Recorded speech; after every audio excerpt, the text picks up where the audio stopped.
안녕하세요. 사연에 빠지다의 DJ 민영입니다. 오늘도 두 가지 사연 준비되어 있으니 재미있게 들어주시고요. 구독과 좋아요 버튼도 꼭 눌러주세요. 그럼 오늘의 사연 바로 시작해 볼게요. 안녕하세요. 저는 다사다난한 결혼 생활을 끝내고 다시 싱글로 돌아온 40대 직장인입니다. 이곳 채널에 사연을 올려주시는 여러분들은 주로 결혼 생활에 대한 이야기를 하시니 알고 계시겠지만 결혼 생활하면서 참 볼 꼴 못 볼 꼴 다 보게 되잖아요. 저 역시 이혼까지 할 정도였으니 정말 어디 가서 이야기하기 남사스러울 정도로 5만 가지의 일을 다 겪었다고 할 수 있죠. 사실 처음 결혼할 때 이혼을 염두하고 결혼한 사람이 어디 있겠어요. 저만 해도 전 남편과 결혼할 때까지만 하더라도 그 사람이 내 평생을 믿고 맡길 사람이라고 믿어 의심치 않았어요. 당연히 늙어 죽을 때까지 서로의 곁을 지키리라 생각했죠. 결과적으로 그렇게 생각한 사람은 저 하나뿐이었지만 말입니다. 그래도 네가 내 아들이랑 살 부대끼며 산 세월이 10년인데 마지막까지 이렇게 내 아들 앞길을 막아야겠어? 새 며느리 볼 생각에 10년 보고 산 며느리 내치는 시어머니도 있는데 지은 쟤만큼 벌 받는 게 뭐가 대수라고. 이제 서로 얼굴 보고 살 일 없는 남남인데 나한테 와서 이러지 말고 아드님 앞으로 남은 인생 순탄지 않을 텐데 그거나 신경 쓰시던가. 비록 평생의 동반자라 여기고 믿었던 전남편에게 배신당했으니 그런 뻔뻔한 전남편과 전남편 역성만 들었던 낯짝 두꺼운 전 시어머니에게 제대로 복수를 해주고 나왔습니다. 먼저 잘못한 인간들이 떵떵거리며 잘 살도록 두고 볼 수만은 없잖아요. 제가 또 대로받은 건 말로 갚아주는 한 성격 하는 여자거든요. 배신자 전 남편과 전 시댁을 제대로 응징해주고 탈출한 제 이혼 이야기, 지금부터 시작해 볼게요. 전 남편과 저는 같은 학교 캠퍼스 커플 출신이에요. 학교 다닐 때 나름 유명한 커플이어서 같은 과에서 저희가 연애하는 걸 모르는 사람이 없을 정도로 떠들썩하게 연애를 했더랬죠. 처음부터 제가 적극적으로 전 남편에게 호감을 표시했기 때문에 다른 여자들이 감히 전 남편에게 다가올 생각도 못하기도 했고요. 지금 생각하면 뭐가 그렇게 좋다고 매달렸는지 싶네요. 하여튼 어린 마음에 제 사랑만이 진실한 사랑이라고 생각했고 첫사랑이었던 전 남편은 평생을 함께해야 할 제 하나뿐인 짝이라고 생각했어요. 같은 학교에 같은 전공에 겹치는 게 많다 보니 공유하는 지인도 비슷했습니다. 집안 환경도 저희 두 사람이 크게 차이나지 않았고요. 둘 다 부잣집에서 크지 않았지만 부모님께서 대학까지 집에서 보내주실 정도의 그런 경쟁력은 있으셨어요. 사회 경험 삼아서 아르바이트를 해보긴 했으나 집에서 용돈도 주셨기 때문에 굳이 아르바이트를 해야 하는 형편도 아니었어요. 학생 때까지만 해도 집에서 주시는 용돈으로 데이트 비용을 충당하기도 충분했고요. 한마디로 자라면서 돈 때문에 쪼들려 본 적이 없는 사람들이었습니다.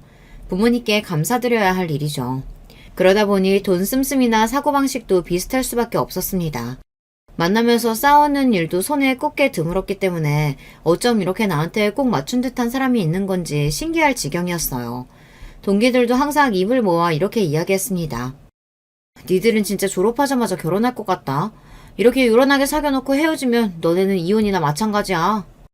저 역시 비슷한 생각이었어요.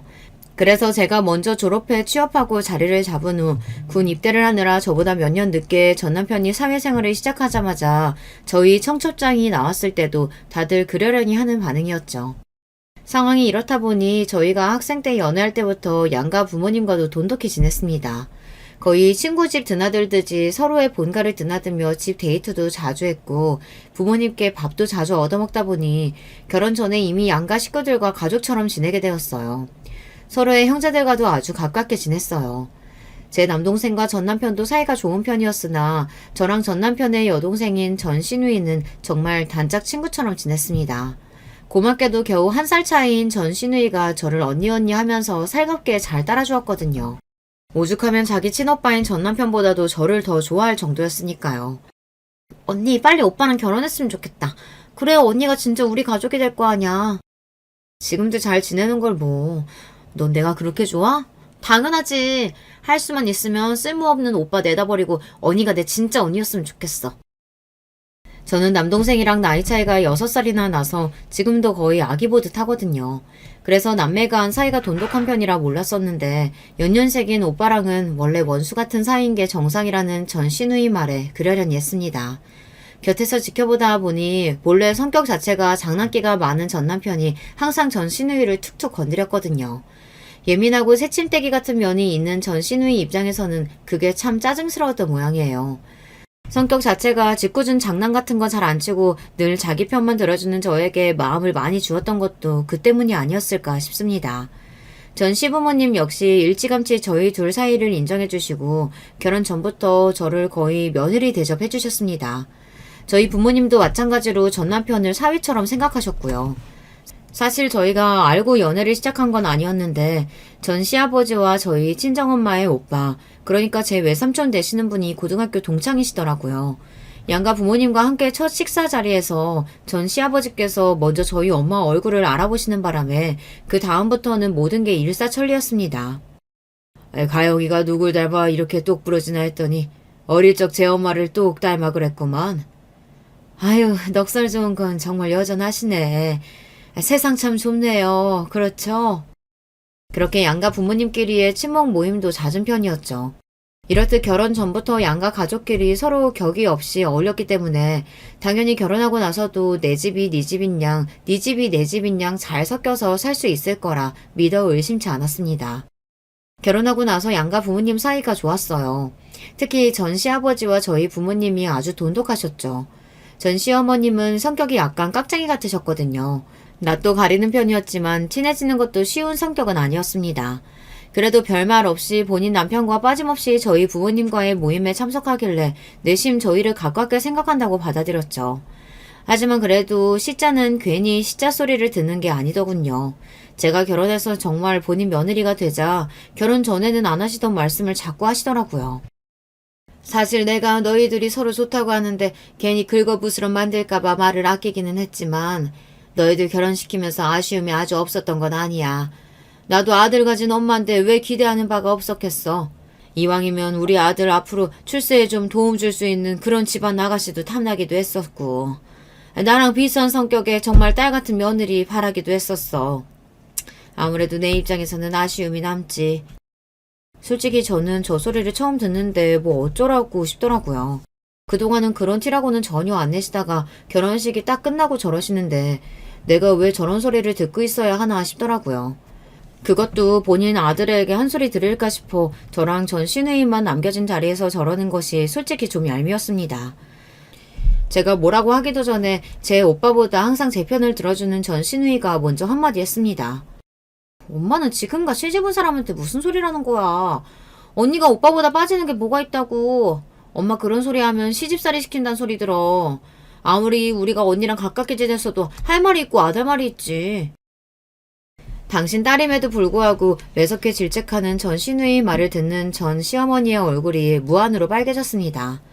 그러니까 왜 본전도 못 찾을 소리를 해서 사람 기분을 상하게 만듭니까? 아마 전 시누이가 먼저 선수를 치지 않았더라면 저도 가만히 듣고 있지 않고 대받아쳤을 거예요.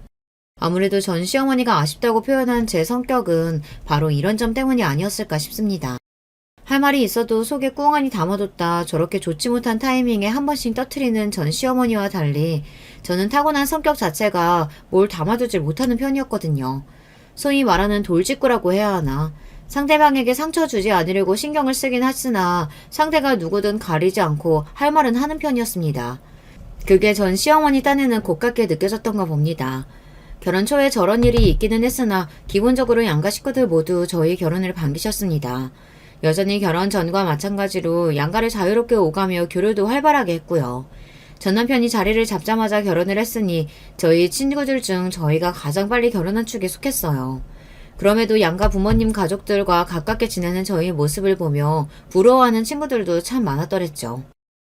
난 솔직히 시집가서 잘 알지도 못하는 사람들한테 괜히 싫은 소리 듣기 싫어서 별로 결혼하고 싶은 생각이 없었거든. 근데 얘들처럼만 살 수 있을 것 같으면 결혼도 그렇게 나쁘지 않을 것 같아. 얘들이야 워낙 특이 케이스인 거고 저렇게 사는 게 어디 쉬워? 대부분은 시가 때문에 있는 대로 스트레스 받으면서 사는 거지. 너희들은 진짜 복 받은 거야. 동기 모임에 전 남편과 함께 참석할 때마다 동기들의 부러움 섞인 여유를 듣다 보면 저도 모르게 어깨가 으쓱했습니다. 저 역시 저희 관계가 참 이상적이라는 생각은 항상 했었거든요. 어릴 적부터 저희 친정부모님처럼 서로에게 가장 다정한 사람이 되어 다복하게 사는 것이 꿈이었던 제게는 더 바랄 것 없을 정도로 행복한 나날들이었습니다. 다만 한 가지 아쉬움이 있다면 결혼하고 3년이 넘어가도록 아이 소식이 들리지 않았다는 겁니다. 그래봤자 겨우 20대 중반을 겨우 넘겨 이르게 결혼했기 때문에 아이가 급한 지경까지는 아니었습니다만 사실 그래서 내심 아이에 대한 기대가 더 있었거든요. 저나 전 남편 모두 신체 건강하고 나이 젊으니 기다리다 보면 자연히 금세 아이를 만날 수 있을 거라고 생각했으니까요. 그러나 아이 없는 결혼 생활이 3년이 넘어가기 시작하자 괜히 불안한 마음이 들기 시작했어요. 오죽하면 전 남편 몰래 혹시 내가 모르는 이상이 있는 건 아닌가 싶어 검진까지 받아봤겠어요. 하지만 산부인과 검진 결과는 매우 좋았습니다. 아이 가지는데 전혀 이상이 없다는 의사 선생님 말씀을 듣고서야 겨우 안도의 한숨을 내셨죠. 그전까지는 아이에 대해 별다른 말씀이 없으셨던 양가 부모님들도 저희 나이가 30대에 접어들기 시작하자 은근히 손자를 바라시더라고요. 벌써 결혼한 지 5년이 가까워오는데 저희가 일찍 결혼해서 그렇지 양가 부모님들 입장에서도 꽤나 오래 참으신 편이었죠. 전 남편에게 따로 언급을 하지는 않았으나 저는 첫 산부인과 정밀검진 이후 주기적으로 상태를 체크해왔습니다. 그러니 만약 저희 둘 중 누군가 문제가 있어 아이가 생기지 않은 거라면 저보다는 전 남편 쪽이 의심스러웠습니다.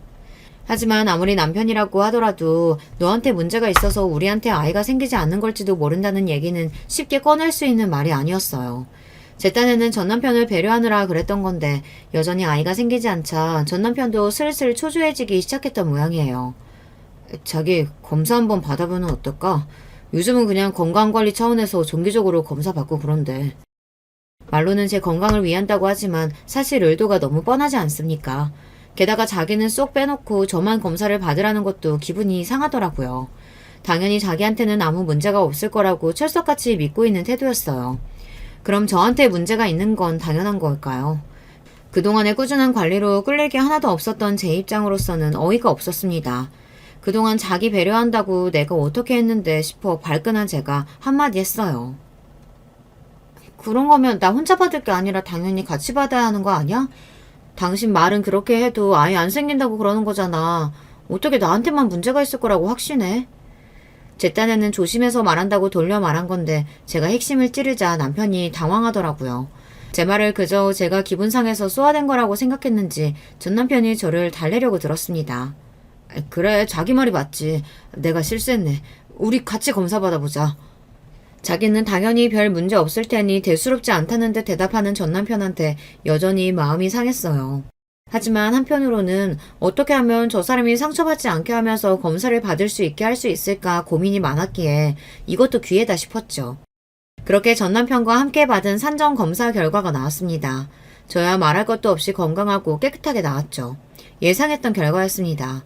그런데 전 남편은 아니었어요. 여기 보시면 이게 정자 활동성을 촬영한 영상인데요. 옆에 보시면 이게 정상 수치고요. 환자분이랑 차이를 아시겠나요? 환자분 경우는 정상 수치에 비해 정자수나 정자 운동성이 많이 떨어지는 편이세요. 한마디로 말해 임신이 불가능하다고는 할 수 없으나 그렇다고 남들처럼 임신이 쉽지는 않다는 거였습니다. 쉽게 말해 전 남편 쪽이 난임이었다는 거죠. 그 소리를 들은 전 남편의 얼굴이 눈에 띄게 굳었습니다. 당연히 자기는 그쪽으로는 건강하다고 자부했는데 전혀 뜻밖의 소리를 들으니 남자로서 자존심이 꽤나 다친 모양이었습니다. 억울한 누명을 벗은 제 입장으로서는 이제 저 때문에 아이 안 생긴다는 은근한 압박에서 벗어날 수 있다는 것 외에는 딱히 좋을 게 없었죠. 어쨌든 우리에게 아이가 쉽게 생기지 않을 거라는 걸 확인받기도 했고 제 쪽에만 문제가 있을 거라고 전제한 전 남편에게 기분이 상하기는 했으나 저라고 이런 결과를 바란 적은 추호도 없으니까요. 전 시부모님도 내신 전 남편과 생각했던 게 비슷했던 모양인지 제가 직접 전하지든 못하고 전 시누이를 통해 소식을 전해 듣고 적잖이 놀라신 모양이었습니다. 자기 아들 때문에 아이가 잘 안 생기는 거라는데 이제 제 탓도 못하실 거고 전 시어머니 속도 말이 아니었을 거예요. 그 무렵에는 제 몸에 이상이 있는 거 아니냐고 저를 은근히 긁곤 하셨거든요. 애초부터 자식 낳겠다고 저 사람이랑 결혼한 것도 아니고 저는 이루 씨만 있으면 돼요. 너무 마음 쓰지 마세요. 어떻게 아쉬움이 없을 수 있겠으나 자식은 부모 뜻대로 생기는 존재는 아니잖아요. 애초부터 우리 사이에 아이가 없는 거였다면 하늘의 뜻이 그러할진데 우리가 뭘 어찌할 수 있는 일이 아니다 싶었습니다. 남편과 함께 검사받기 전부터 이런 상황을 아예 예상하지 못했던 것도 아니었고요. 이미 제 입장에서는 어느 정도 마음의 정리가 된 상태였습니다. 그렇기에 진심으로 저는 괜찮다는 뜻을 전한 거였는데 전 시어머니 입장에서는 저 말조차 자기 아들의 허물을 짚는 수치스러운 말이었던 모양입니다. 사실 이제 와서 이야기지만 제 입장에서는 전 남편 쪽에 하자가 있는 입장인 거잖아요. 제 쪽에서 못마땅해 해도 모자랄 판에 오히려 전 시어머니 눈치까지 보려니 이게 무슨 짓인가 싶더라고요. 그 뒤로 전 남편이 눈에 띄게 의기소침해졌습니다. 난임 치료를 받는 여성분들도 마음의 고충이 참 크시겠지만 난임은 남자들 입장에서도 참 자존감이 떨어지는 일인가 보더라고요. 이게 참 아내인 제 입장에서 이불 떼기가 난감한 문제라서 뭐라고 말을 하기도 참 그렇더라고요. 그저 혹여나 제 말 한마디에 전 남편이 더 위축될까 싶어 말도 더 조심스럽게 하게 되다 보니 의도치 않게 저희 둘 사이도 좀 서먹해진 기분이 들었습니다. 물론 저희 친정부모님 입장에서야 걱정이 이만저만이 아니셨죠. 제가 애써 임신이 아주 불가능한 건 아니라는 이야기를 드렸으나 저희 부모님 입장에서 그런 소리가 귀에 들어올 리가 없었습니다. 여자 쪽이 임신이 힘든 것 같으면 시험관하기니 수정이니 뭐 이것저것 시도라도 해볼 수 있지. 남자 쪽이 저러면 별달리 할 수 있는 조치도 없고 정말 어쩌니? 너희가 일찍 결혼할 때 내심 남들보다 이르게 손주 품어볼 수 있겠다 싶어 기대했었는데 우리도 우리지만 네가 얼마나 단란한 가정 꾸리는데 진심이었는지 아는데 어떻게 부모 맘이 아무렇지 않을 수가 있겠어. 저야 전 남편을 사랑한다는 마음 하나로 다른 건 극복할 수 있다고 생각했으나 함께 자식 낳아 키워본 부모님들 생각은 역시 다르시더라고요. 지금이야 사랑만으로 모든 걸 극복할 수 있다고 생각하지만 나이 들어 자식의 부재를 느끼면서도 그럴 수 있을지 걱정하시는 게 제 눈에 뻔히 보였습니다. 하지만 그렇다고 해서 제가 할 수 있는 일도 없잖아요. 그저 전 남편이 어서 마음을 추스러주기만을 바라고 또 바랬습니다. 그러는 와중에 또 시간은 속절없이 흘러갔어요. 어느새 결혼 8년 차에 접어들다 보니 결혼한 친구들로부터 하나 둘 2세 소식이 전해졌습니다. 대부분이 저희보다 한참 늦게 결혼했는데도 아이를 본다고 하니 제 기분도 이렇게 싱숭생숭한데 전 남편 마음은 오죽할까 싶었습니다. 한동안 마음을 잘 다스리고 있다고 생각했는데 주변에서 저런 소식이 자주 들려오다 보니 전 남편 심기가 꽤 날카로워져 있었어요. 그러다 보니 제가 많이 참으려고 노력함에도 불구하고 다투는 날이 잦아졌습니다. 별거 아닌 일에도 전 남편 말투는 늘 어떻게든 제게 싸움을 걸려고 하는 사람 같았고 제가 참다 한마디 하면 그걸 가지고 물고 늘어지는 게 반복되었죠. 어떨 때는 서로 소리 지르며 싸우면서도 뭐 때문에 싸웠는지 기억도 못할 정도였어요. 당신 말을 꼭 그런 식으로 해야겠어? 나 진짜 요즘 당신 눈치 보여서 숨도 제대로 못 쉬어. 내가 당신한테 뭘 바라고 이러는 게 아니잖아. 그냥 집에서 우리 둘만 있을 때라도 편하게 지낼 수는 없겠어? 또 다 내 잘못이라는 거야? 눈치를 봐도 내가 당신 눈치를 보지 당신이 왜 내 눈치를 봐? 제 눈치를 본다는 사람이 어떻게든 제 잘못을 찾아내려고 저리 혈안이랍니까? 그 즈음에 전 남편은 이미 제가 사랑하던 20살 시절의 그 다정한 사람과는 거리가 멀었습니다. 아이 문제야 사랑으로 당연히 극복할 수 있다고 믿었던 저와는 달리 전 남편은 자신의 난임 판정이 자기 인생의 어마어마한 오점으로 남은 것 같았어요. 그 콤플렉스가 자기와는 달리 아무런 이상이 없다는 저를 볼 때마다 더 실감이 났겠죠. 그걸 이해하지 못한 건 아니었습니다. 그러니 아무 잘못도 없으면서 전 남편 눈치를 그리 봤던 거니까요. 하지만 그 문제로 전 남편의 자격지심이 날이 갈수록 심해지자 부부 관계 자체에 위기가 찾아왔습니다. 저는 제가 결혼해서 이렇게 살게 되리라고는 생각도 못했기 때문에 당시 심적으로 너무 괴로웠어요. 이럴 때마다 저를 위로하고 달래주었던 게 바로 전 시누이였습니다. 그 무렵에는 전 시누이도 결혼해서 아이를 기다리고 있었어요. 그러다 보니 본인 오빠임에도 불구하고 여자 쪽인 제 입장을 잘 이해해 주더라고요. 언니가 진짜 보살이다 보살이야. 언니가 자기를 얼마나 봐주고 있는데 못긴 놈이 성낸다더니 왜 자기가 저래? 그런 자기 보는 언니 속이라고 어디 속이겠어? 내가 너 아니면 어디 가서 이런 소리를 하겠어. 속이 답답하고 문드러져도 다른 것도 아니고 내 사람 허물인데 어쩌겠어. 그저 내가 안고 가야지. 상황이 이렇다 보니 양가 관계도 애매해졌습니다. 양가 돈독한 관계를 유지할 수 있는 건 결혼시킨 자녀 부부가 사이가 좋을 때나 가능한 일이었다는 걸 그제야 깨닫게 되었어요. 저희 집에서는 하자이는 사위 때문에 매일같이 마음고생해서 딸내미 살이 쑥쑥 빠지는데 사위가 예뻐 보일 수가 없었겠죠. 그나마 전 시아버지께서는 아이를 원함에도 전 남편 때문에 애써 욕심을 누르고 사는 당신 며느리에게 미안한 마음에 전보다 더 살뜰하게 신경을 써주셨으나 전 시어머니는 달랐습니다. 마치 자기 아들에게 하자 도장을 찍은 게 저라도 된다는 듯이 저를 원망하는 것 같았어요. 사실 제가 아니더라도 다른 누군가와 결혼을 했는데 계속 아이가 안 생기면 검사를 했겠죠. 그러니 저 자체보다는 며느리가 될 그 누구라도 전 시어머니 눈에 미워 보였을 거예요. 하필 재수없게 그 자리를 제가 차지한 셈이고요. 그래도 본인 아들 쪽에 문제가 있는 거라는 인식은 하고 계신 모양인지 예전처럼 저를 은근히 긁는 일은 좀 줄어들었어요. 비록 불만에 가득 찬 못마땅한 시선은 여전했으나 그 무렵에는 저도 전 남편과의 갈등 때문에 다른 데에 기운을 소비할 정신이 없었죠. 전 남편과 소원해지다 보니 허한 마음을 다른 지인들과의 만남으로 풀게 되더라고요. 사실 연애할 때도 그렇고 결혼해서 양가 집안 모두 사이가 좋았을 때도 그렇고 그 생활이 너무 마음에 들다 보니 오로지 저희 식구끼리만 어울리려고 하고 다른 지인들과의 관계에 소홀했던 게 사실이었어요. 상황이 이 지경에 이르고 나니 친구들을 찾으려고 하니 좀 미안하기도 하고 무안하기도 했어요. 하지만 제 마음이 허하니 그런 염치 없는 짓도 하게 되더라고요. 다들 티는 내지 않았지만 친구들도 대강 돌아가는 상황은 짐작한 듯 했습니다. 다른 거 묻지 않고 살갑게 맞아주는데 그저 고맙더라고요. 흐른 시간이 시간인 만큼 친구들 사는 모습도 은근히 변한 게 많더라고요. 그 중에서도 특히 저랑 마음이 잘 맞던 친구는 최근에 자기 회사를 새로 차렸다기에 놀랐습니다. 그 친구는 언론학을 전공해서 기자를 하던 친구였어요. 정의감과 사명의식이 투철한 아주 강직한 친구였죠. 나름대로 제 성격도 한 돌직구 하는 탓에 통하는 게 많은 친구였습니다. 유명 신문사에 기자로 취업해서 바쁘게 사는 것까지는 알고 있었는데 남들은 들어가기도 힘들다는 그 좋은 회사를 때려치우고 독립 언론사를 꾸렸다는 소식에 역시 대책에 사는 친구구나 싶었습니다. 나라고 잘 다니던 회사 때려치우고 싶었겠어? 다 위에서 압박이 들어오니까 더러워서 때려치운 거지. 술을 꽤 많이 마시자 그 친구 입에서 전말이 술술 나오더라고요. 하는 말을 듣자니 한 국회의원의 비리를 파헤치다 그 국회의원이 언론사 쪽에 압박을 넣고 괴롭힘이 보통이 아니었던 모양이더라고요. 결국 기사는 제대로 써보지도 못하고 한직으로 밀려난 친구가 견디다 못해 제 발로 회사를 걸어 나왔다고 합니다. 그러다 해당 국회의원 이름까지 듣게 되었는데 낯익은 이름이라 또 놀랐어요. 제가 정치에 대한 지식이 많은 편은 아닙니다만 지역구 의원 이름 정도는 알고 있거든요. 사실 투표할 때도 썩 인상이 좋다고 생각하진 않았는데 뒤에서 그런 더러운 짓거리까지 하고 있다고 생각하니 괜히 저까지 그 국회의원이 싫어지더라고요. 너도 참 고생이 많았다 싶어 그 친구를 토닥이며 말했습니다. 너 같은 사람이 압박받지 않고 하고 싶은 거 다 쓰면서 살아야 세상이 좀 살만해질 텐데. 네가 고생이 많다.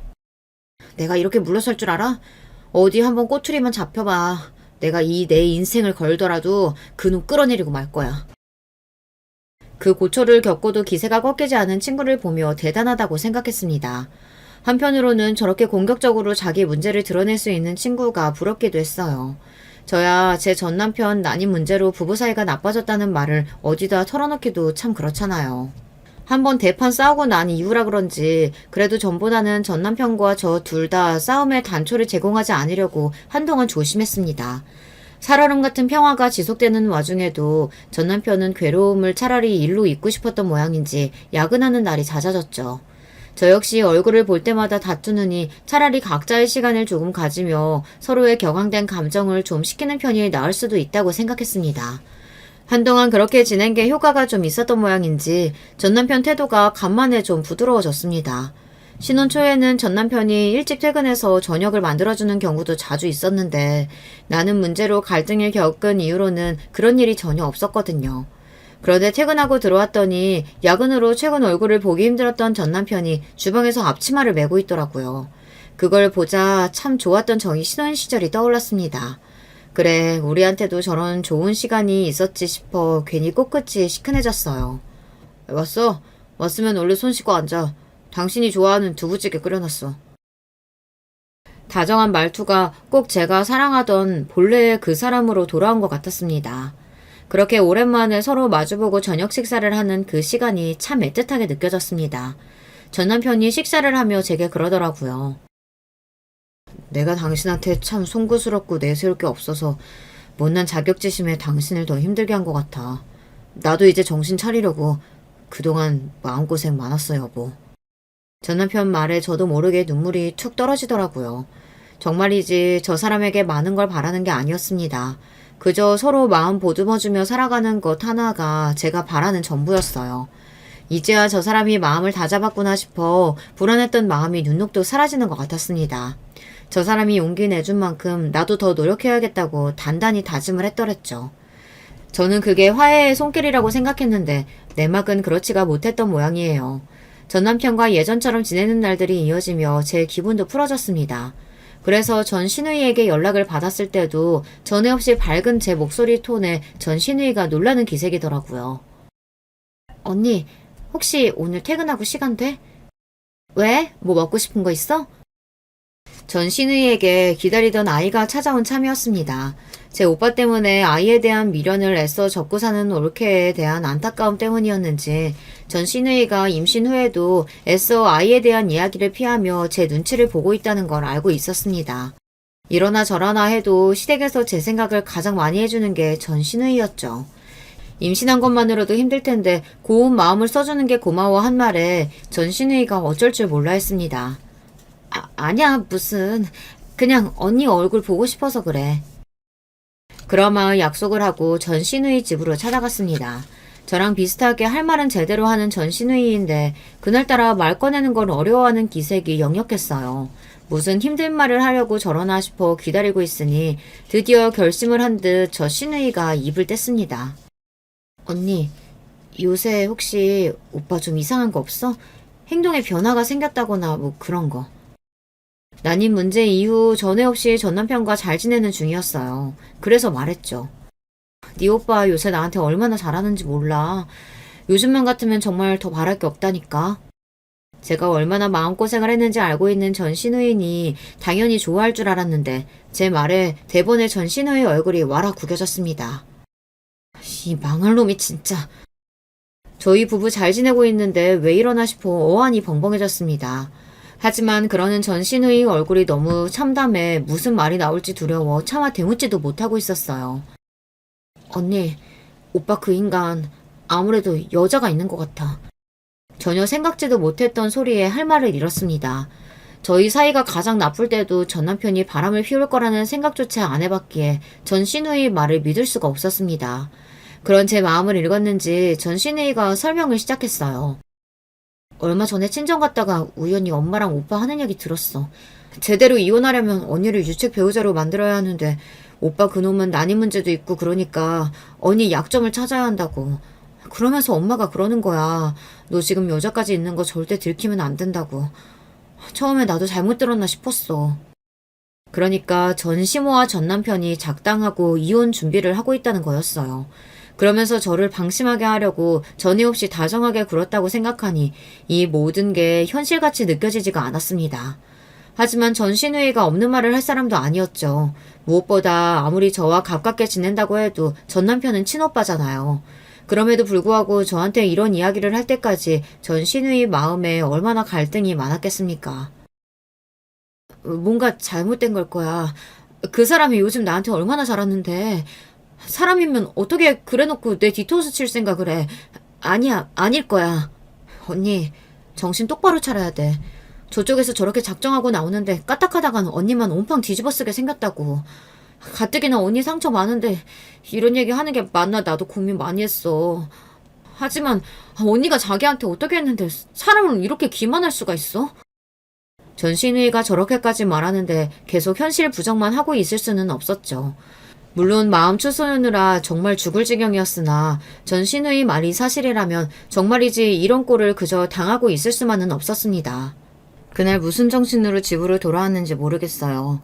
저 좋아하는 저녁을 해주겠다며 살갑게 해주는 전 남편이 속으로는 무슨 생각을 하고 있을까 떠올리니 소름이 끼쳤습니다. 소화가 안 된다며 혼자 침대 속에 파묻혀서는 앞으로 어떻게 해야 할지 머리가 터지도록 고민했죠.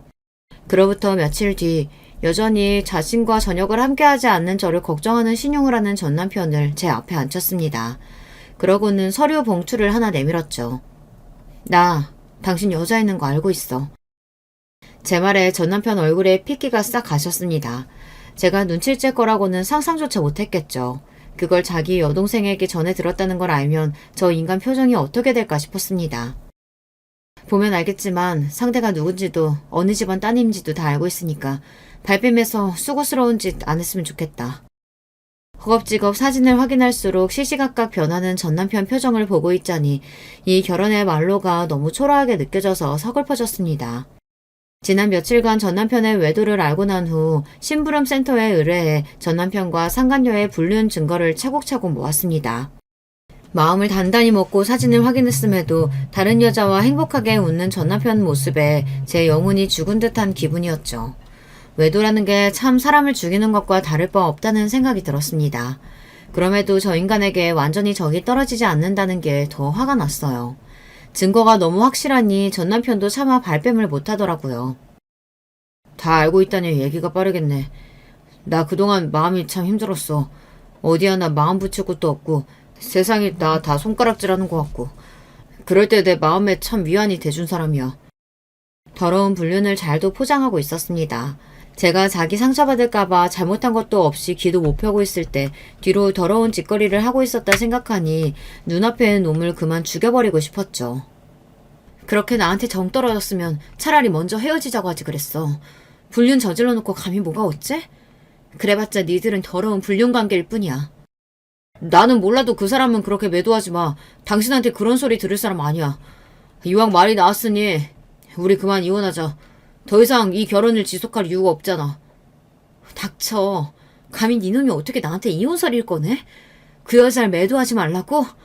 더러운 불륜녀 감싸봤자 그저 천박한 년한테 넘어간 등신 주제. 어디서 감히 내 앞에서 그 여자 편을 들어?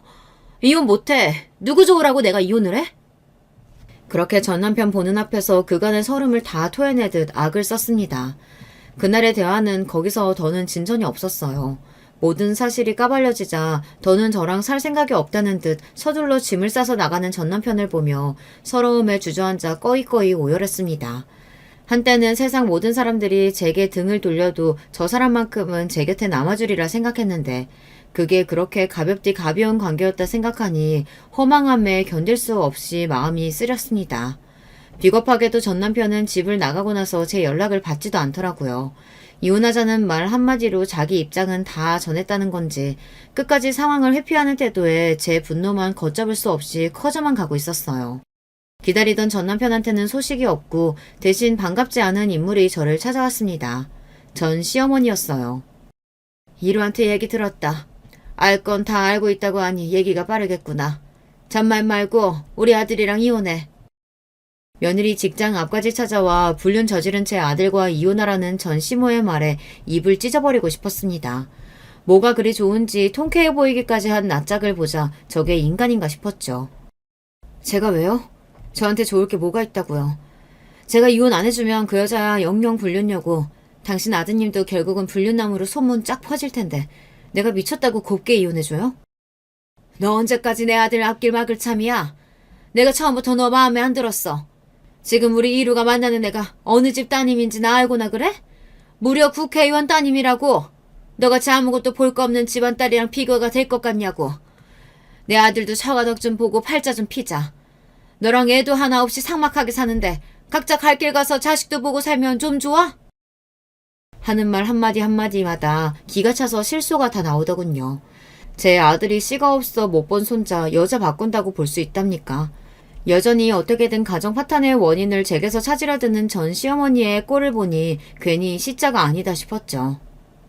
네, 국회의원 따님씩이나 돼서 씨도 없는 하자품을 뭘 보고 불륜씩이나 저지르는지 그 여자도 어지간히 멍청한 게 아니다 싶더라고요. 사람 멋대로 다루고 싶어하는 어머님이니 어머님 수준에 딱 맞는 며느리긴 하네요.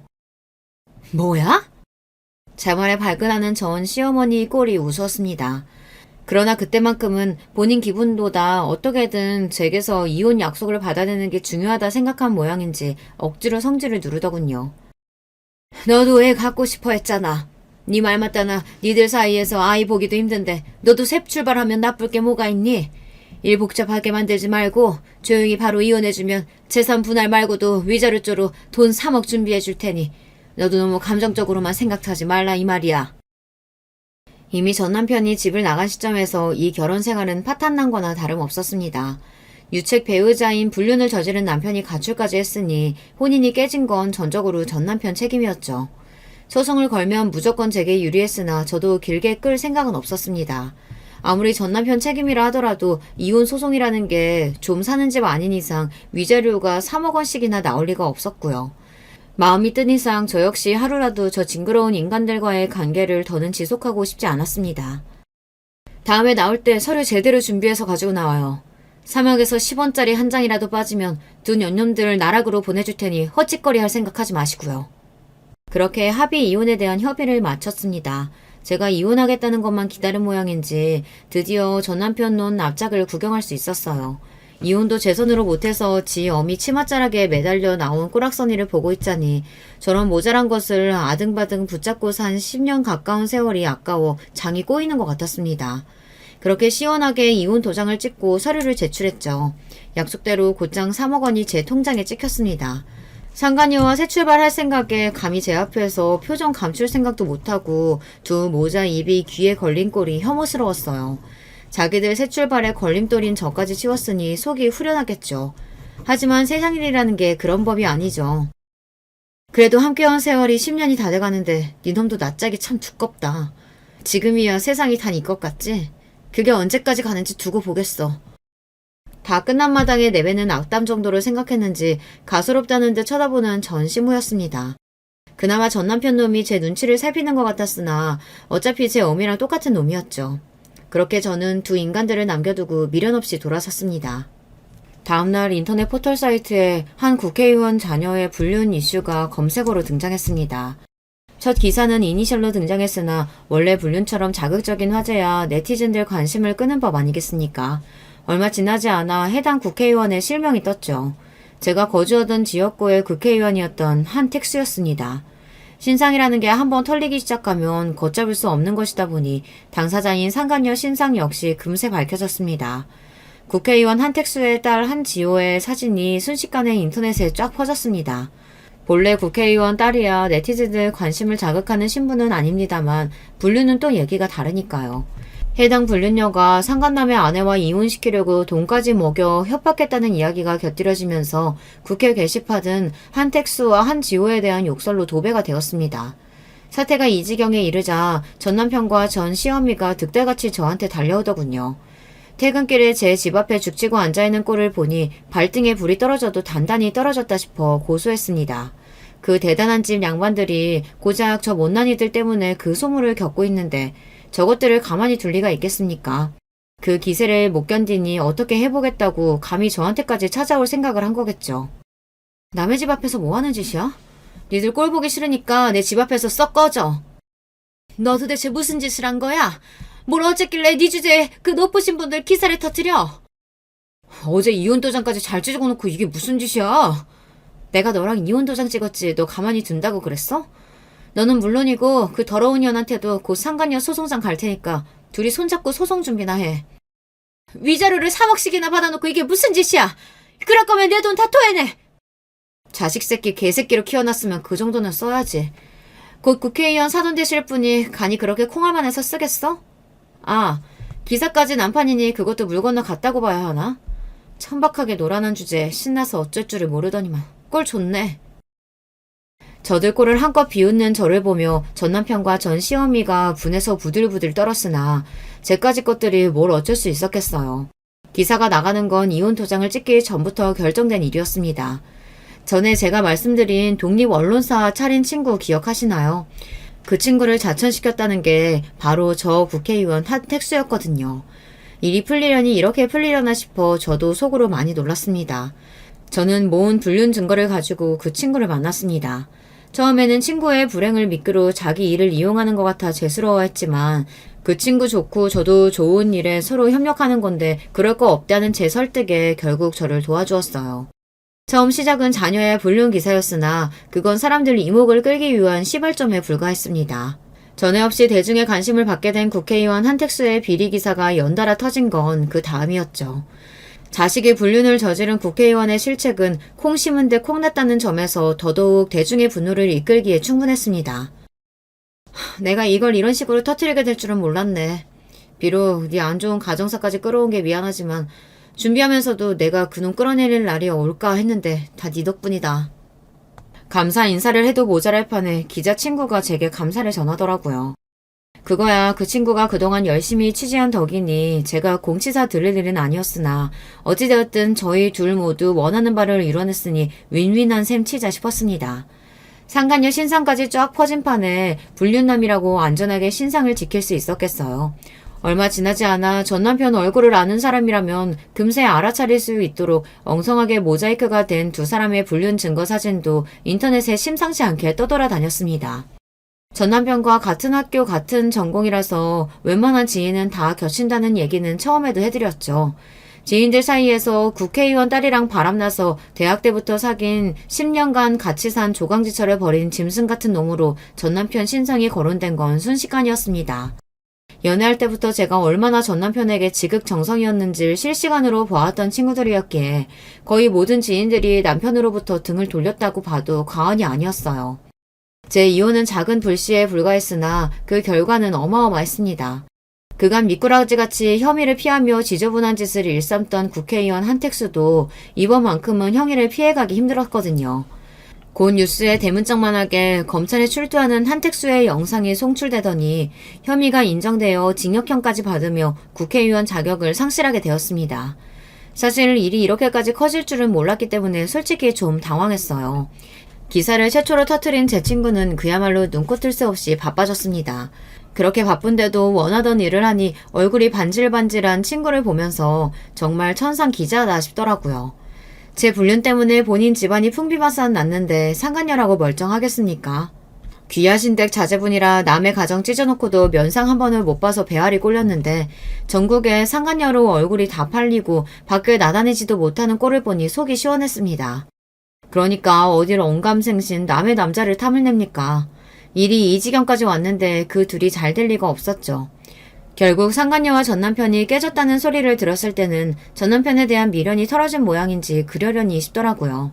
사실 그 둘이 결혼해서 더 지옥을 맛봤으면 하는 생각도 있었는데 국회의원 쪽에서도 끈떨어진 인연이라고 고작 전남편 따위를 사유로 맞을 생각은 없었던 모양입니다. 뒤늦게 제가 이혼을 당했다는 소식과 본인 아들이 무려 지역구 국회의원 딸과 불륜을 저질렀다는 소식을 매체로 전해 듣게 된 전 시아버지가 시댁을 뒤엎어 놓은 건 전 시누이를 통해 전해 들었습니다. 시댁도 그야말로 집안이 뒤집혔죠. 아들 신상이 그렇게 더러운 일로 털렸는데 가족들한테라고 아무 영향이 없을 수 없었을 테니까요. 하지만 본인 아들이 지은 죄인데 전 시아버지 성정에 제 탓을 하실 분은 아니셨어요. 내가 먼저 알았더라면 네가 보는 앞에서 그놈 뺨이라도 한 대 쳐줬을걸. 그 모진 일을 너 혼자 겪게 만들어 내가 너한테 뭐라 할 말이 없다. 험한 일일 일랑 다 있고 그저 너만 생각하면서 부디 잘 살아야 한다. 마지막 인사를 건네시는 전 시아버지를 보며 전 시어머니 같은 인간한테는 참 분에 넘치는 분이다 싶었습니다. 그건 전 시누이 역시 마찬가지였죠. 언니 고생 많았어요. 비록 저 개차반 같은 인간 때문에 많이 힘들었겠지만 앞으로 언니 앞길에 좋은 일만 있길 바랄게요. 국회의원 사돈 볼 생각에 붕 떠있던 시어머니 기대가 박살난 후 내 돈 내 돈이라는 말을 달고 살며 집구석에 들어넣었다는 소식을 전하며 전 시누이가 제 앞날의 행복을 기원해 주었습니다. 전 시누이 아니었다면 영문도 모르고 억울하게 이혼당할 뻔한 생각을 하니 눈앞이 아찔해졌습니다. 저 역시 아이와 전 시누이의 행복을 빌어주었어요. 전 남편 역시 국회의원 딸과 불륜을 저지르다 팽당한 모자란 놈으로 앞뒤로 손가락질 받을 일이 비일비재하다는 소식 역시 지인들을 통해 들었습니다. 그렇게 남눈 신경 쓰고 자존심이 강한 놈인데 그 꼬인 성격에 딱 죽을 맛일 겁니다. 그럼 조강제쳐 내팽개치고 다른 년이랑 놀아다니면서 그 정도도 안 당할 줄 알았나요? 기왕이면 다른 사람들 입에 가능한 오래 회자되어서 놈 신경줄을 끊어먹었으면 싶었습니다. 그렇게 제 구질구질한 결혼 생활은 끝을 맺었습니다. 믿는 도끼에 발등 찍혔으니 아프지 않는다고 하면 거짓말이겠으나 그래도 대갚아줄 만큼은 대갚아준 것 같아 속은 후련해요. 요즘은 혼자 지내며 그 어느 때보다 마음이 평안한 나날들을 보내고 있습니다. 이 사연 들으시는 여러분들도 속 썩을 일 없이 마음 편한 날들 보내셨으면 좋겠네요. 제 얘기 들어주셔서 감사드려요.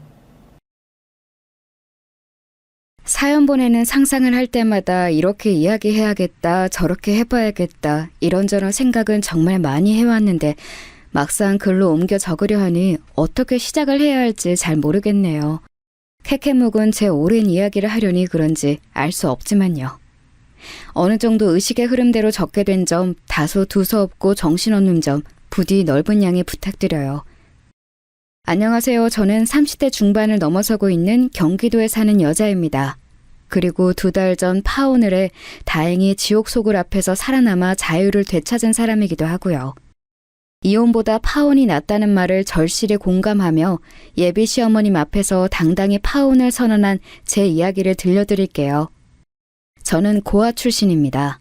제가 뭐 부끄러운 짓 한 것도 아닌데 예전 예비 시엄마는 첫 만남에 제게 출신은 꼭 숨기라고 하더군요. 원래는 제 주위에서 알면 아는 거고 모르면 모르는 거지 하고 무던히 살아왔었는데 시엄마의 핀잔을 들은 뒤로는 오기가 생겨서 더 당당히 밝히고 얘기했던 것 같네요.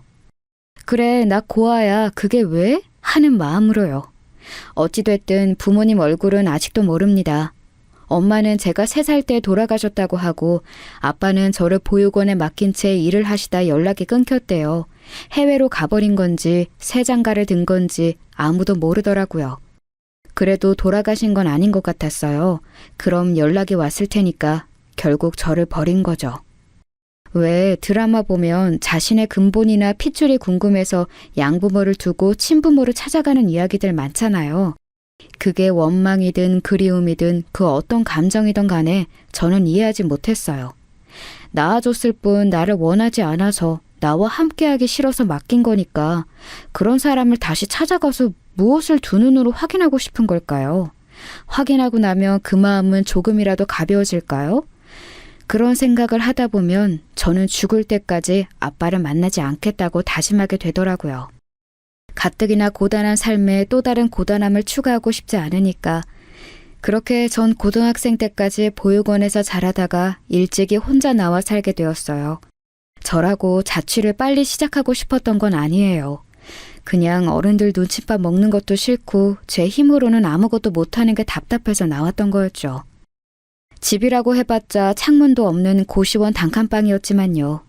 그런데 막상 나와보니 세상은 어린 아이한테 참 다정하지 못하더라고요. 18살이나 나이의 학생이 혼자 산다는 건 가출 소년으로 오해받거나 부모님의 속을 썩이는 아이로 보이기 십상이더라고요. 어려 보이면 반말부터 찍찍 공부 안 하고 돈부터 벌려 한다고 돈도 고른 애처럼 취급하고 정말 갖가지 편견과 오지랖 속에서 힘들어했던 기억이 나요. 애정어린 말이나 진심을 다한 도움은 주지 않으면서 그저 말로만 훈계하고 탓하고 아르바이트를 구하는 것도 그런 잔소리 속에서 사고 안 치겠다는 몇 번의 약속을 해야만 자리를 얻을 수 있었어요. 학교 다니면서 아르바이트하고 자취하는 게 얼마나 힘든데 대견해 하지는 못할 망정 말이에요. 그래도 뭐 제 사정을 모르는 사람들의 시선이니 깊이 생각하지 않는 게 나았죠. 저는 당시 텃세와 구바, 말도 안 되는 임금 등 갖가지 이유로 여러 아르바이트 자리를 전전했어요. 어떻게든 버티려고 했는데 제가 운이 나쁜 건지 아님 정말로 저에게 문제가 있는 건지 다 얼마 못 가 그만두게 되더라고요. 그러다 보니 사정이 너무 궁핍해져서 학교도 그만둘 수밖에 없었어요. 지금 당장 급한 건 배움보다 내일 먹어야 할 밥과 몸을 누일 숙소였으니까요. 그렇게 하루살이처럼 근근히 살아갈 즈음 한 번은 배가 너무 고픈 거예요. 빵 하나 사 먹고 오늘 저녁 끝내야겠다는 생각으로 한 빵집에 들어갔는데 아르바이트를 구하더라고요. 주인 아주머니의 인상이 다소 어둡고 딱딱해서 겁이 났지만 그런 걸 가릴 때가 아니니 곧장 가서 아르바이트를 하고 싶다고 말했습니다.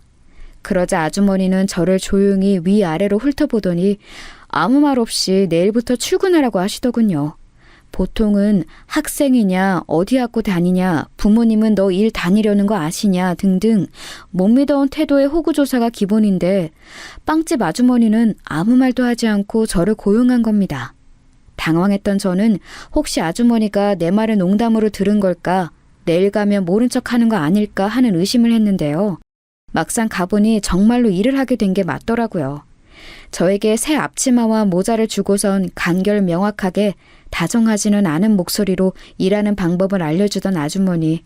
제가 자꾸 빵집이라고 하자 베이커리라고 하라고 이르던 아주머니의 목소리가 아직도 가끔씩 생각나 웃음이 날 때가 있어요. 빵집이 입에 붙어서 결국 끝까지 그렇게 불렀거든요. 하여튼 가게는 평범한 사이즈의 소박한 메뉴, 오가는 단골이 많은 곳이었어요. 오전에 일할 때면 아침으로 빵을 먹으려는 사람들이 가게 안을 가득 채울 정도였고요. 학교를 안 다니다 보니 오전에는 늘 잠만 잤는데 빵집에 다니게 된 이후부터는 출근을 위해 6시에 일어나게 됐죠. 다른 일에 비하면 솔직히 여러모로 쉬운 일은 아니었습니다. 포장하고 판매하고 또다시 정리하고 할 일이 끊임없더라고요. 진상도 얼마나 많았는데요. 맨손으로 빵을 주물럭거리는 사람들, 단팥빵에 왜 팥이 적냐고 따지는 사람들, 마늘 바게트에 있는 마늘은 따로 담아달라는 사람들 등 정말 갖가지 이상한 요구와 컴플레인 속에서 스트레스를 많이 받았는데요. 그럼에도 저는 그 일이 너무 좋았습니다. 요상한 사람들을 대하는 건 힘들지만 또 의외로 생각지 못한 순간에 힘이 되어주는 사람들도 많았거든요. 친절함에 기분이 좋아졌다고 쪽지를 건네는 손님이나 빵을 하나 더 사서 저에게 건네주고 힘내라던 손님, 좋은 하루 보내라는 소박하지만 행복한 인사말들, 그런 다정함과 친절함이 있는 가게여서 그만둘 수 없던 것 같아요. 그리고 무엇보다도 사장님이 너무나 좋았습니다. 이전까지 주인 아주머니라고 부르던 사장님은 저보다 20살 정도 많고 제빵사 남동생과 함께 가게를 꾸린 분이었어요. 사장님은 저에게 가족과 마찬가지였습니다.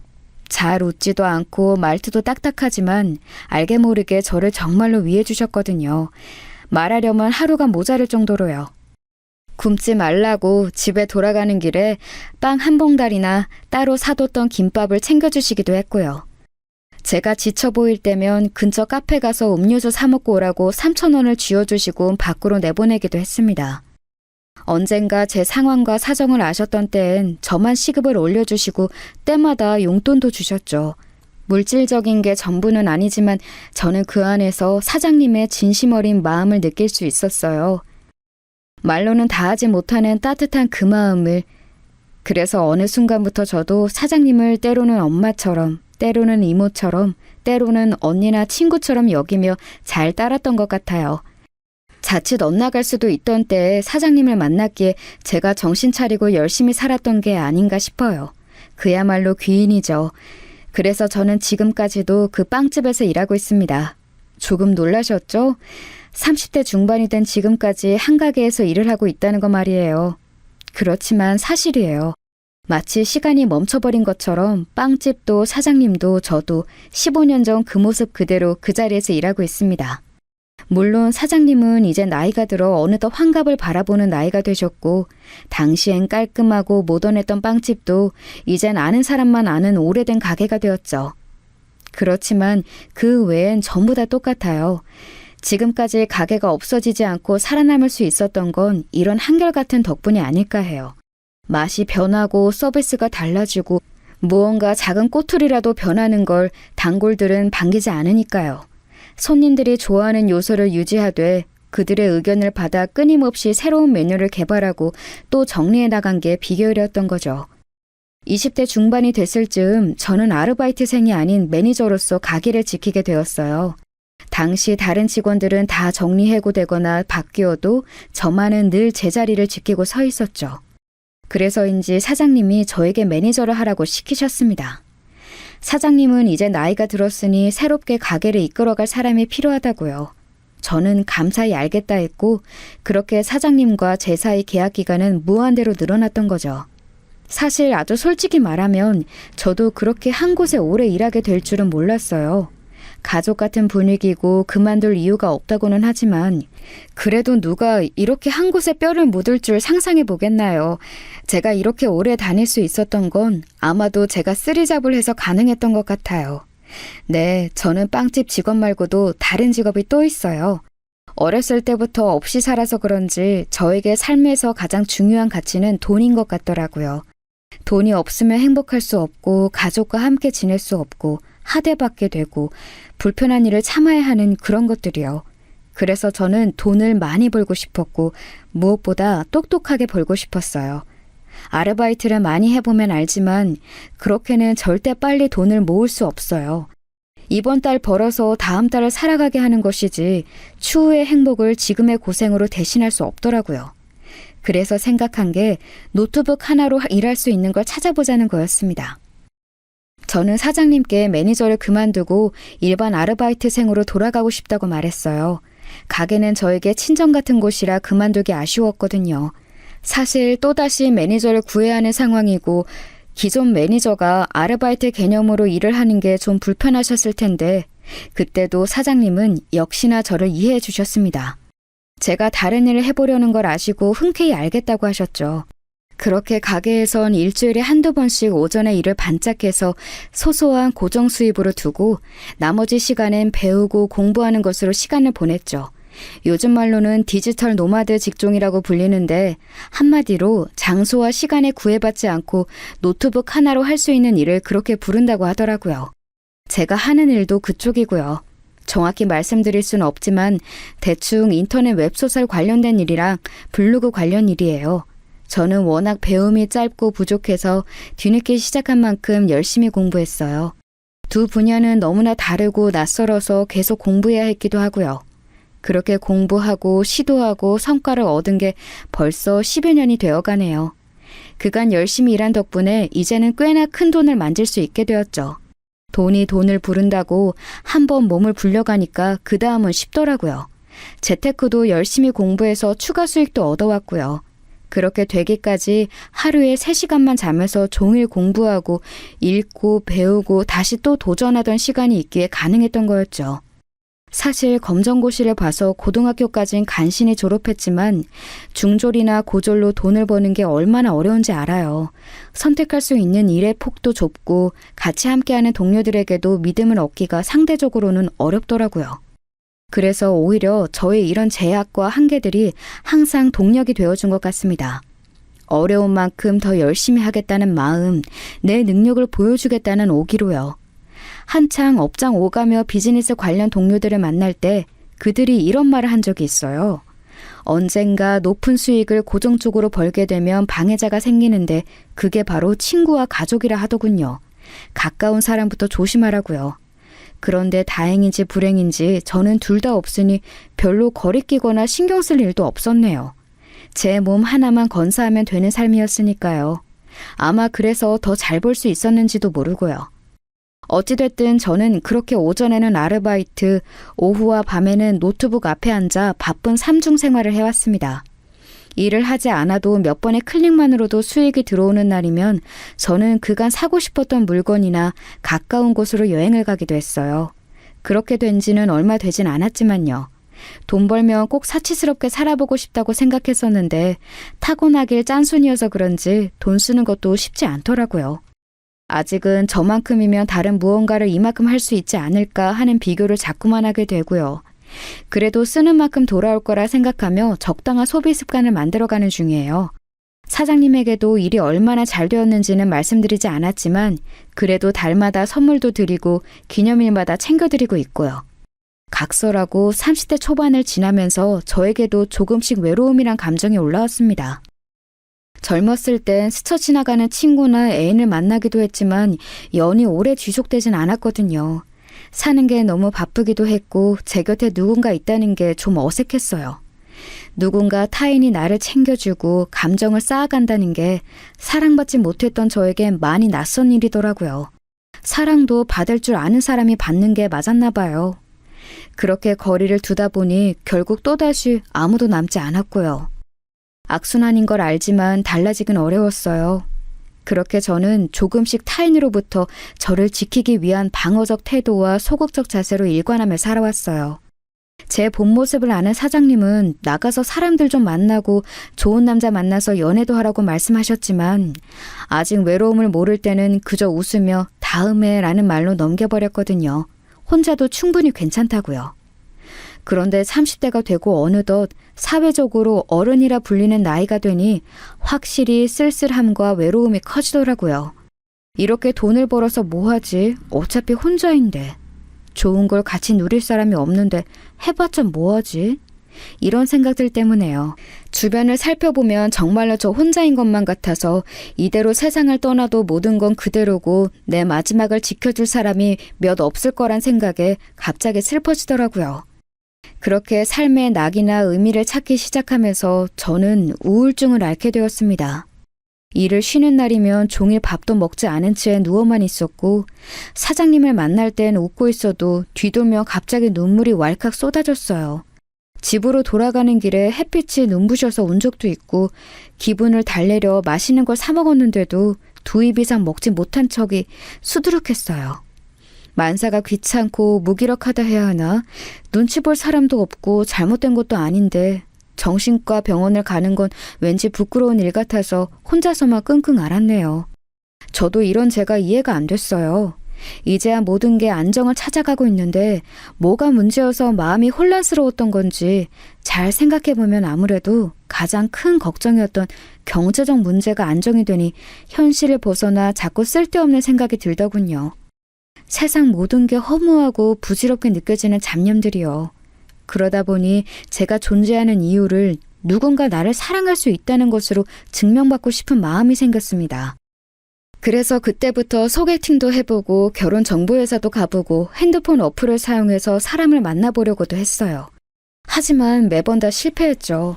이 사람은 이런 이유로, 저 사람은 저러한 이유로 만날 수 없었어요. 반대로 상대편 쪽에서도 갖가지 이유로 저를 거부했고요. 마음에 드는 여러 가지 이유가 있어야 사람을 만날 수 있는데 마음에 들지 않는 단 한 가지 때문에 사람을 만나기 어려웠다는 게 참 웃기고 씁쓸했습니다. 사랑에 빠지는 게 돈을 버는 것보다 더 어렵더군요. 도대체 뭐가 문제인가 고민해봤는데 재밌게 본 드라마에서 그런 말을 해주더라고요. 내가 내 자신을 먼저 사랑할 줄 알아야 다른 사람도 저를 사랑할 수 있다고요. 결국 제가 저를 가꾸지 않고 돌보지 않아서였어요. 그동안 만났던 다른 사람들에게서 부족한 제 모습을 보았고 제 자신을 밀어내듯 거부했던 거였고요. 그때부터 저는 또다시 노력을 하기 시작했어요. 제가 할 줄 아는 건 성실히 노력하는 것밖에 없으니까요. 나는 나 자체로도 충만한 사람이라고 스스로를 다독였고 매일 일기를 쓰기 시작하면서 얼마나 특별하고 값진 하루를 보냈는지 되새겨보기도 했습니다. 자기 성찰과 관련된 책과 영화를 자주 보았고 강연도 들으러 가곤 했어요. 그러다 보니 제 자신을 조금씩 받아들이고 있는 그대로 좋아하기 시작했고 그러면서 오히려 외로움도 사그라지는 것 같았어요. 곁에 누군가 있든 없든 그 무엇으로 채우든 말든 저는 이미 온전한 사람이란 걸 알았으니까요. 사람 만나는 것에 서두르지 않고 제 내면을 가꾸는 것으로 변화하니까 또 오히려 정말로 조금씩 사람들이 다가오더라고요. 그중 한 명이 결혼할 뻔했던 바로 그 전 남자친구였습니다. 전 남자친구는 빵집을 자주 들렸던 단골인데 저와도 오가며 종종 인사를 주고받던 사람이었어요. 숫기도 없어 보이고 말수도 딱히 없었지만 간간히 인사말을 먼저 건네던 사람이었죠. 제가 다른 일이 바빠지면서 주에 이틀 아침에만 일했었거든요.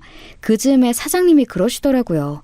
자주 오던 그 남자 단골이 요즘에는 꼭 제가 일하는 날만 오는 것 같다고요. 저는 그냥 단골이니까 자주 보는 거라고만 생각했는데 사람인지라 그렇게 듣고 나니 좋든 안 좋든 신경이 쓰이긴 했어요. 그렇다고 저에게 먼저 뭔가를 하거나 그러진 않았거든요. 그러던 어느 날 가게에 와서 저를 뚫어지게 쳐다보더군요. 그러면서 계산을 해주는데 무심하게 툭 하고 한마디를 했어요. 안녕하세요.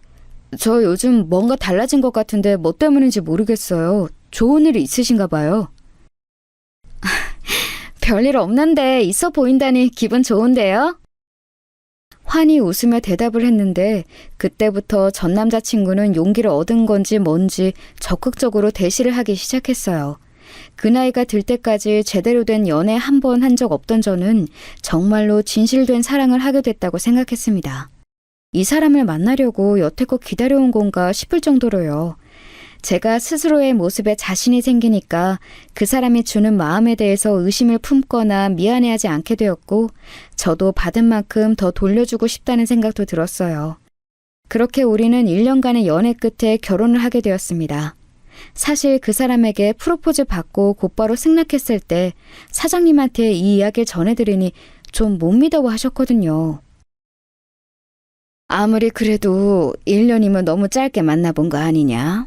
요즘에는 이상한 놈들이 많아서 잘 보고 골라야 해. 옛날처럼 중매로 보고 한두 달 만에 결혼할 수가 없다고. 그쪽 부모는 만나봤어? 아니요. 제가 부모님이 없어서 그런지 만나 뵙자고 하는 게 뭔가 좀 낯설더라고요. 그래서 그냥 식 날 잡고 만나 뵐까 해요. 요즘은 다들 그렇게 한다 해서 어차피 저희 의견 들어주신다고 했고요. 부모를 만나는 건 결혼을 허락받거나 식 날짜 잡기 위해서가 아니야. 그건 그 다음의 일이고 결혼을 할지 말지 판가름하기 위해 만나는 거다. 그쪽에 어떤 환경에서 자랐는지 보이지 않는 어떤 면을 또 가졌는지 확인해 보려는 거지. 막말로 요즘 같아선 부모 없는 집이 더 깔끔하다. 못 살게 구는 시댁이 얼마나 많은데 괜찮으면 우선 한번 가볍게라도 만나봐. 사장님의 진심 어린 충고에 저는 한번 만나보기로 했습니다. 사실 이런 충고나 조언을 받을 곳이 없으니 그냥 제 생각대로 선택하고 진행했던 것들이 많았거든요. 사장님 이야기를 들으니 정말로 그래야겠다는 판단이 들더라고요. 아무래도 전 남자친구는 저보다 5살이 많아서 결혼 정년기였고 다니던 회사에서도 진급하고 이제 안정기에 들어가서 좀 여유가 있는 상황이었거든요. 그래서 당연히 전 남자친구에게 맞춰서 결혼을 해야 한다고 생각했고 결혼을 안 하는 선택지는 제 안에 없었어요. 게다가 전 남자친구가 늘 입버릇처럼 몸만 와라고 했거든요. 사실 저도 돈 꽤 잘 벌고 있었고 저런 말은 제가 할 수도 있었어요. 애초에 결혼 비용도 반씩 부담할 생각이었죠. 하지만 그냥 저는 그 말이 말뿐이라도 참 의지가 되더라고요. 계산적이지 않고 나를 위해주는 그런 안정적 환경이 갖춰진 사람이면 더 생각해 볼 게 없겠다 싶었고요. 사실 저는 아직 방어적 태도를 놓지 못해서 전 남자친구와 연애할 때도 제 경제적 상황에 대해서 말하지 않았거든요. 그냥 제가 빵집 직원이 가장 중심이고 부업으로는 간간히 글을 쓴다는 걸로만 알고 있었어요. 다 말하게 되면 혹시나 우리 관계에 어떤 변화를 줄지 모른다는 걱정 때문에요. 그래도 만남에 있어서 제가 매번 신세를 지거나 그런 적은 없었어요. 돈을 모은 티를 안 냈을 뿐이지 데이트 비용도 반씩 늘 같이 부담했고요. 단지 결혼하면 전부 다 말하고 통장까지 오픈해야겠다는 생각이었습니다. 지금 생각해보면 한편으로는 어떤 확신을 얻기 전까진 타인에 대한 완전한 믿음이 없던 것 같기도 해요. 진정한 사랑이라고 생각했지만 제 안에 깊숙한 곳에선 혹시 모를 상황으로 인해 버림받기 싫고 상처받기 싫다는 마음이 있어서 전부 다 오픈하진 않은 게 아닐까 하고요. 지금 보니 참 좋은 불신이었던 것 같네요. 어쨌든 위와 같은 이유들로 결혼을 선택했던 저는 사장님의 말씀에 따라 부모님을 뵙자고 말했습니다. 그런데 오히려 전 남자친구의 표정이 안 좋더군요. 우리끼리 알아서 하라고 말씀 주셨는데 뭐 이렇게 일찍 만날 필요가 있냐면서요. 그래도 결혼식 준비하려면 당연히 부모님 뵈어야 하고 어차피 결혼할 사이인데 일찍 만나고 늦게 만나고 뭐가 중요하냐고 말했죠. 왠지 남편은 부모님 뵙는 자리를 의도적으로 회피하는 듯 했습니다. 그때 뭔가 촉이 들긴 했어요. 부모님이 저에 대해서 듣고 반대하시거나 또는 부모님에게 어떠한 문제가 있거나 둘 중에 하나일 거라고요. 사실 연애할 때도 부모님에 대한 이야기는 제대로 들었던 적이 없는 것 같아요. 단지 부모님 고향이 어디시고 두 분 연세가 어떻게 되었고 그 정도만 말해줬었죠. 연애하던 초반에 제 출신에 대한 이야기를 해준 날이 있었어요.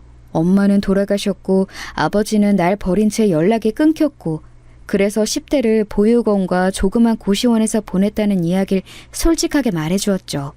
지금은 그 시간들이 저를 성장시켜 주었다고 생각하지만 당시에는 정말 죽을 만큼 힘들었고 세상이 원망스러웠다는 이야기도요. 상대가 제 과거와 이런 이야기들을 못 받아들이면 사랑을 시작할 수 없다고 생각했기에 꺼낸 말이었습니다. 그런데 전 남자친구는 저에게 그동안 고생했다며 안아주었어요. 내심 나를 떠나지 않을까 불안했는데 마음이 크게 놓이고 그간의 고생을 위로받는 기분이더군요. 그런데 그때 전 남자친구가 저에게 했던 말이 저는 단순한 위로이자 조언이라고 생각했었는데 지금 보니 뼈가 있는 말이더라고요. 정말 고생했네. 지 부모라는 게 참 그래. 낳아주고 길러준 분들인데 남보다 못할 때가 많아. 자식은 부모를 선택한 게 아닌데 부모의 삶에 따라서 자식의 삶이 천지 차이로 달라지잖아. 그러니 고마워해야 하는 건지 탓해야 하는 건지 잘 모르겠어. 부모에게 똑바로 살라고 잔소리할 수도 없는 일이고.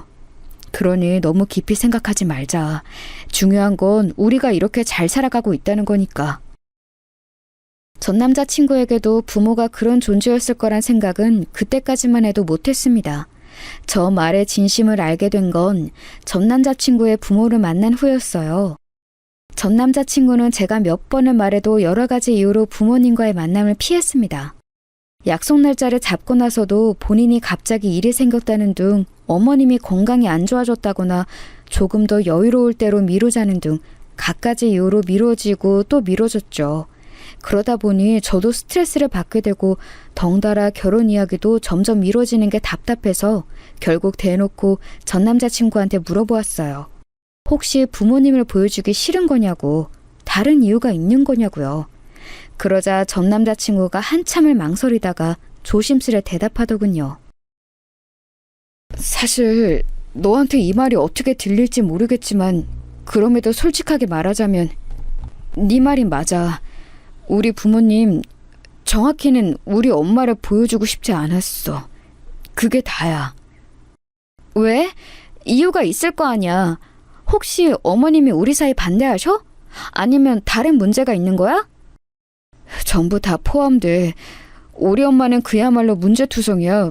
부끄러워서 함께 다니지 못할 만큼. 거리를 나서면 하루에 꼭 두어 번은 모르는 사람들과 싸워. 지나가면서 본인 생각에 틀리거나 마음에 들지 않으면 오지랖으로 잔소리하고 핀잔 주고, 겉에서 보면 그냥 아무나 붙잡고 시비 거는 것 같아. 엄마 말로는 그냥 솔직하게 말한 거라고 하시지만 또 돈이 최고인 사람이라 세상 모든 걸 돈으로 계산하고 판단해. 내가 자기 부모님 안 계시다고 말했을 때 가장 먼저 할 말이 그럼 결혼 비용은 누가 대주냐라는 거였어. 이렇게 이기적이고 다혈질에 사람 무시하고 깔보고 못살게 구는 게 우리 엄마야. 보여줘봤자 창피할 게 뻔한데 일찍 만나게 해서 뭐해. 그래, 뭐 그런 사람도 있을 수 있지. 그런데 창피한 걸 알아서 안 보여줬다니 시댁 문제가 얼마나 중요한데 그냥 함구하고 모른 척해서 넘겨버리려고 했어? 그건 아니지. 솔직히 만나면 내가 결혼을 다시 생각해보자고 할 것 같아서 회피하려고 한 거 아니야? 정확히 파고들었는지 전 남자친구는 사실 그게 맞다며 고개를 끄덕였습니다. 아무래도 지금껏 우리끼리 알아서 해도 된다고 했던 시부모님의 말씀은 그저 남편이 위기를 모면하라고 한 거짓말이었던 것 같아요. 전 남자친구는 그때까지도 시부모님과 함께 살고 있었고 자취할 여력이 있음에도 결혼하면 어차피 따로 살 텐데 지금이라도 같이 살아야 하지 않겠냐고 답하던 사람이었습니다. 엄마가 이해되지 않고 자주 다투지만 그럼에도 가족이니까 함께 살면서 모시는 전 남자친구. 전 남자친구에게 부모는 어느새 치워버릴 수 없고 해결할 수 없는 약점으로 변한 듯 했지만 그래도 받아들이며 사는 것 같았어요. 저는 그런 이야기를 듣고도 오히려 전 남자친구가 안쓰럽기만 했습니다. 그간 얼마나 고생이 많았을지, 부모와 자식이라는 연을 끊지도 못하고 얼마나 참아야 했을지 말이에요. 사실 시댁이 아나무인이어도 그걸 인지하고 거부하고 중재하려는 남편이 있으면 괜찮다고 생각했어요. 어쨌든 무슨 일이 생기면 남편은 내 편에 서줄 테고 그걸 본 시어머님도 사실을 받아들이거나 마음에 들지 않아 떠나시거나 할 테니까요. 참 바보 같은 생각이었죠.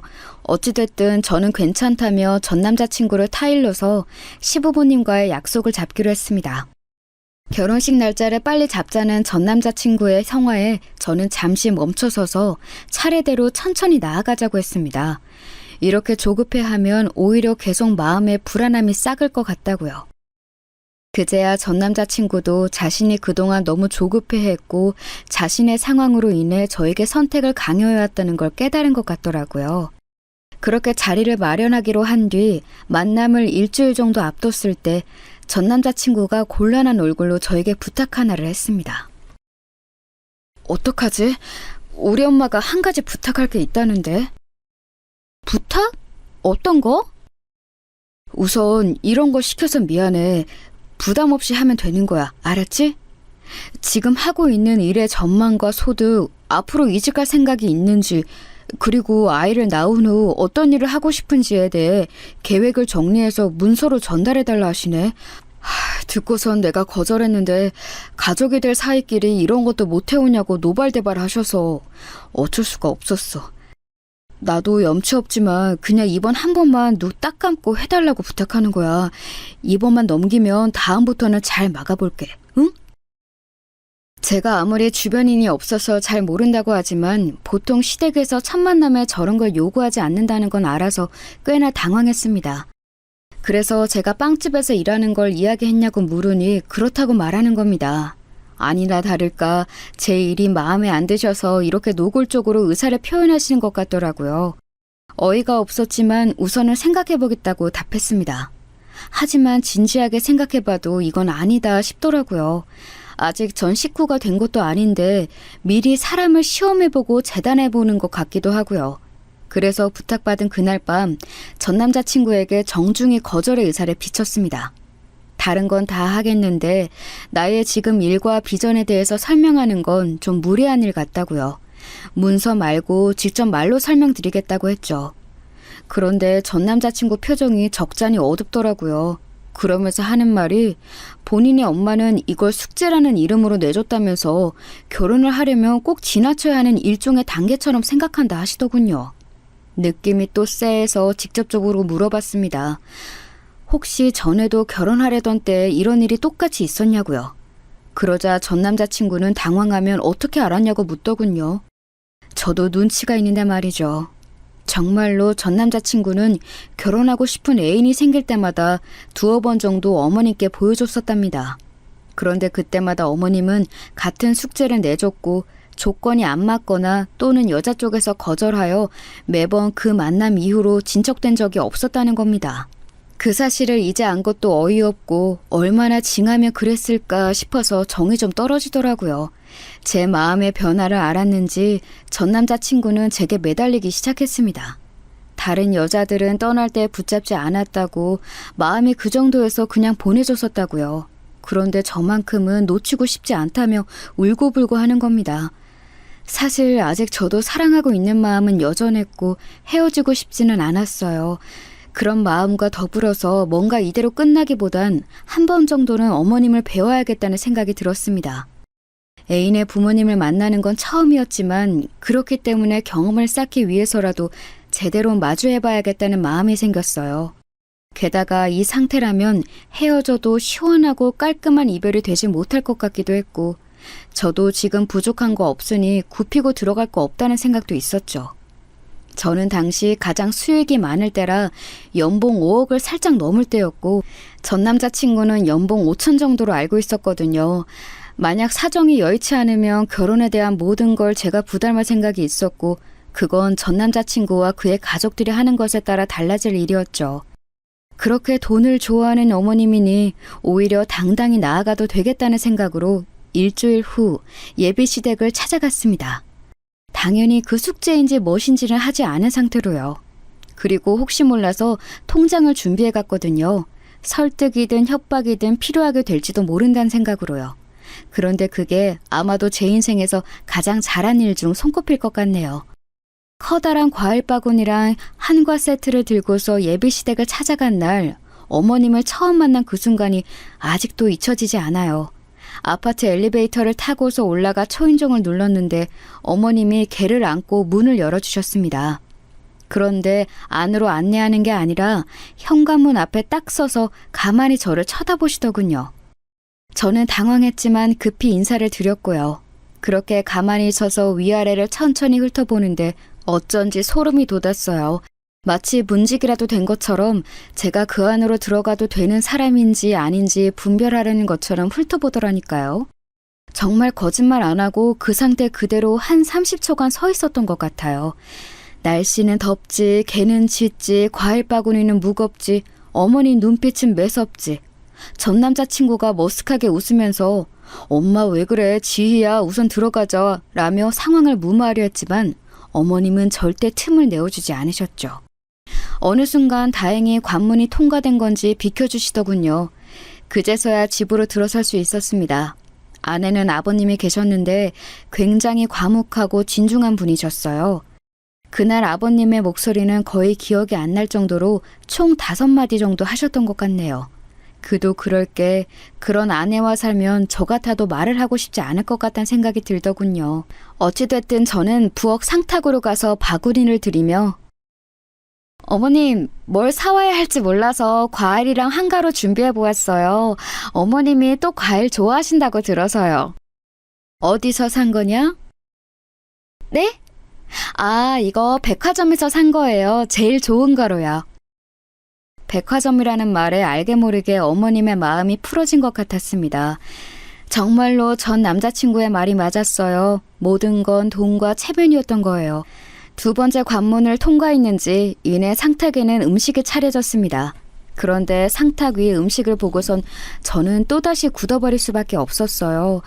제가 알러지가 심해서 게를 못 먹거든요. 다른 건 정말 잘 먹는데 유독 게만 못 먹어요. 알러지 있는 분들은 알겠지만 저도 게를 한 입이라도 먹으면 목구멍부터 부어서 숨을 못 쉴 정도라 절대 못 먹습니다. 게에기는 질색팔색할 정도예요. 당연히 전 남자친구도 이 사실을 잘 알고요. 그 집은 해산물을 좋아해서 게나 새우 킬러라고 하던데 제가 못 먹으니 다 같이 만날 땐 미리 말해야겠다고도 했었습니다. 설마 첫 만남인데 제가 유일하게 못 먹는 게가 나올지 저도 몰랐죠. 그런데 상탁 위에 정말로 크고 튼실한 게가 여러 마리나 있더군요. 제가 아무 말도 못하고 그저 그 게만 바라보고 있는데 전 남자친구가 다가오더군요. 그리고 그 게를 보고 놀라면서 제 눈치를 보며 어머님을 타박하더라고요. 아니, 엄마, 내가 지희 게 못 먹는다고 누누이 말했잖아. 그런데 게를 하면 어떡해? 다른 반찬은 없어? 우리 집이 게를 좋아하는데 그럼 이 좋은 날에 한 사람 때문에 다른 사람들이 먹고 싶은 걸 참아야 돼? 다른 반찬 많으니까 그건 먹으면 되지. 괜히 소리 높이지 마라. 보아하니 다른 반찬이라고 해봤자 새로 한 건 없고 평소에 먹던 통에 급 덜어낸 듯한 장조림, 진미채, 멸치볶음 같은 것들이었어요. 이런 푸대접이 또 있을까 싶었지만 반찬만 보고서 나가버릴 순 없으니 이것 또한 참았습니다. 그런데 아버님이 상탁에 와서 반찬을 보시더니 왜 게를 차렸냐면서 본인도 지금 속이 안 좋아 해산물 못 먹는 거 말했지 않냐고 물으시더군요. 네, 맞아요. 아버님 또한 게를 먹을 수 없는 상황인데도 아득바득 게 요리를 하신 거예요. 아마도 순전히 저를 골탕 먹이려고요. 아버님의 타박까지 이어지자 어머님은 기껏 밥 해줬더니 다들 뭔 말이 이렇게 많냐면서 큰소리 치셨습니다. 이에 전 남자친구는 늘 그래왔는지 다시 또 웃으면서 죄송하다고 그냥 먹겠다고 했습니다. 그러면서 저를 보며 지희 너도 괜찮지? 라고 묻는데 얼마나 한심하던지요. 저보다 5살이나 많고 평소엔 그렇게 어른처럼 보이던 사람이 한순간 별 볼 일 없어 보이더라고요. 그렇게 밥을 먹는 둥 마는 둥 하고선 식사 자리가 끝난 후 거실에 모였습니다. 아니나 다를까 어머님이 설거지 이야기를 꺼내시는데 전 남자친구가 본인이 하겠다며 막아섰습니다. 보통 밥을 먹고서 과일을 내어주실 줄 알았는데 여기선 특이하게 뻥튀기 과자를 주시더라고요. 아버님도 제가 오늘 사온 과일을 가져오라고 하셨는데 어머님은 못 들은 채 하시더군요. 딱 봐도 저에게 주기는 아까운 듯 보였습니다. 과일은커녕 그나마 설거지 안 하게 된 걸 다행으로 생각해야 하나 싶을 정도였어요. 점점 마음이 크게 식어가고 있었어요. 어떤 말로 형용하기 어려웠지만 그냥 인간 대 인간으로 싫어지는 느낌이었죠. 눅눅해진 뻥튀기 과자를 조금씩 먹고 있는데 어머님이 먼저 말을 하셨습니다. 그래서 숙제는 했고? 저 일전에 말씀은 전달받았는데요. 아무래도 문서로 전달드리는 건 좀 딱딱해서 직접 말로 전달드리려고요. 저 지금 그 또래 지역에 있는 빵집에서 직원으로 일하고 있고요. 결혼해서도 할 예정이에요. 그리고 부업으로는 인터넷 블로그 키워서 하고 있어요. 벌이는 부족하지 않을 만큼 남는 만큼은 벌고 있고요. 내가 숙제라고 준 걸 왜 네 맘대로 바꿔? 그 태도부터 틀렸다. 그리고 말이야, 이런 말은 그래도 내 체면이 있고 배운 사람으로서 말하기 좀 그렇다만 너 고아 출신이라며 그럼 뒷바라지 해줄 친정도 없잖니. 그거 엄청 큰 하자야. 알아? 네가 아직 뭘 모를 때라서 그런가 본데 그 상태로 시집 오는 거 엄청 미치고 오는 거다. 우리 아들 큰 제약 회사 다니면서 남한테 빌빌댄 적 없이 컸어. 연봉도 또래에서 높은 편이고. 그만큼은 맞아야 결혼이고 뭐고 진지하게 이야기해 볼 텐데 말이야. 뭐 빵집? 인터넷 블로그? 나이가 몇인데 그러고 사니? 그래서 연봉 3천은 넘어?